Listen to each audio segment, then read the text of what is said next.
Hello दोस्तों, welcome to my YouTube channel.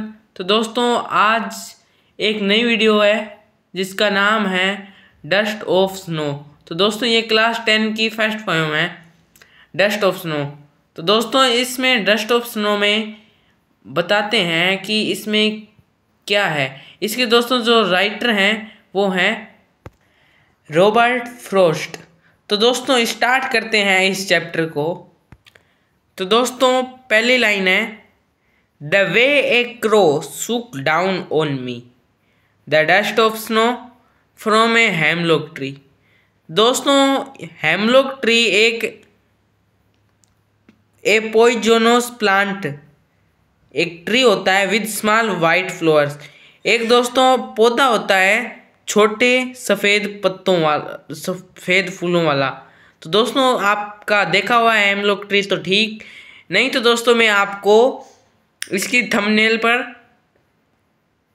Hemlock tree की photo लगा दूंगा। तो दोस्तों इसमें बताया है द वे ए क्रो सुक down on me the dust of snow from a hemlock tree.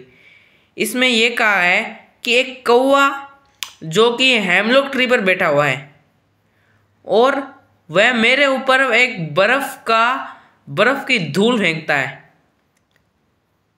एक कौवा मेरे ऊपर बर्फ़ की धूल फेंकता है फ्रॉम ए हेमलॉक ट्री, यानी एक हेमलॉक ट्री से बर्फ़ की धूल मेरे ऊपर फेंकता है। Has given my heart a change of mood and saved some part of a day I had rued. तो मेरे दिल को शांति मिलती है और ए चेंज ऑफ मूड, और मेरा मूड चेंज हो जाता है। And saved some part, and कुछ पार्ट जो है वो सेव हो जाता है ऑफ ए डे एक दिन का। आई हैड रूड, जिसका विनाश होने वाला था वो पार्ट बच जाता है, सेव हो जाता है किसी एक दिन का। तो दोस्तों इसके वर्ड मीनिंग देख लेते हैं। तो दोस्तों पहला है हेमलॉक, जो मैंने आपको बताया था a poisonous plant tree with small white flowers.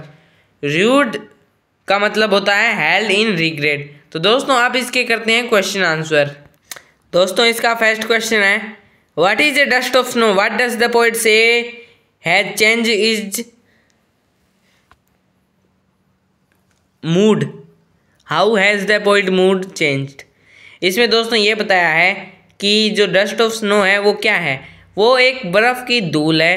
Poet कहना चाहता है कि जब कौवे ने मेरे ऊपर बर्फ़ की धूल फेंकी तो मेरा मूड चेंज हो गया।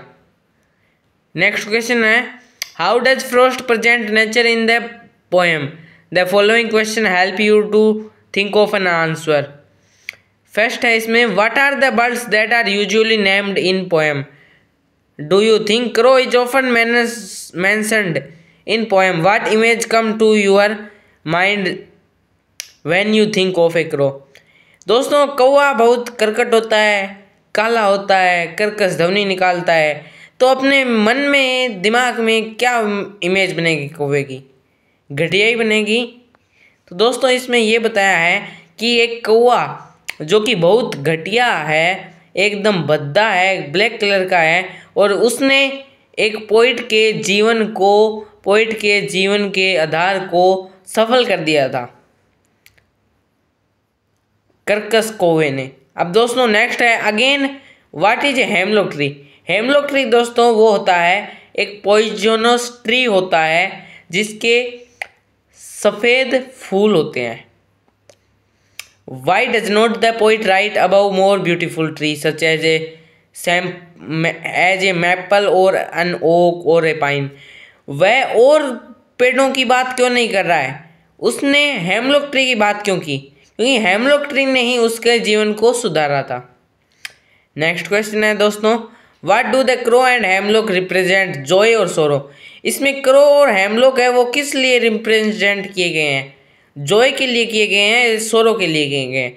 अब जॉय के लिए किए गए हैं क्योंकि जब उसके रॉबर्ट फ्रॉस्ट के ऊपर बर्फ़ की धूल पड़ी तो वो उदास थोड़ी हुआ, उसका जीवन सफल हुआ, तो वह जॉय हुआ। तो दोस्तों इसका आएगा आंसर जॉय। तो दोस्तों लास्ट क्वेश्चन है have there been times when you felt depressed और hopeless, have a experienced a similar moment that changed your mood that day. दोस्तों इसमें आपके मन की व्यथा लिखनी है कि कभी आपका मन आशा के बिना रहा है, कोई आपको एक्सपीरियंस हुआ है एक छोटी सी चीज़ में और उस दिन आपका मूड चेंज हो जाता है। तो दोस्तों यही डस्ट ऑफ स्नो की स्टोरी थी। तो दोस्तों मैं आपको हेमलॉक ट्री दिखा दूंगा, इसके थंबनेल पर आपको हेमलॉक ट्री मिल जाएगा। तो दोस्तों आपको ये चैप्टर समझ में आया होगा। तब तक के लिए धन्यवाद, थैंक यू। तो अपने नेक्स्ट चैप्टर के साथ आते हैं जिसका नाम है फायर एंड आइस। तो दोस्तों धन्यवाद, वीडियो को लाइक शेयर सब्सक्राइब जरूर कीजिएगा।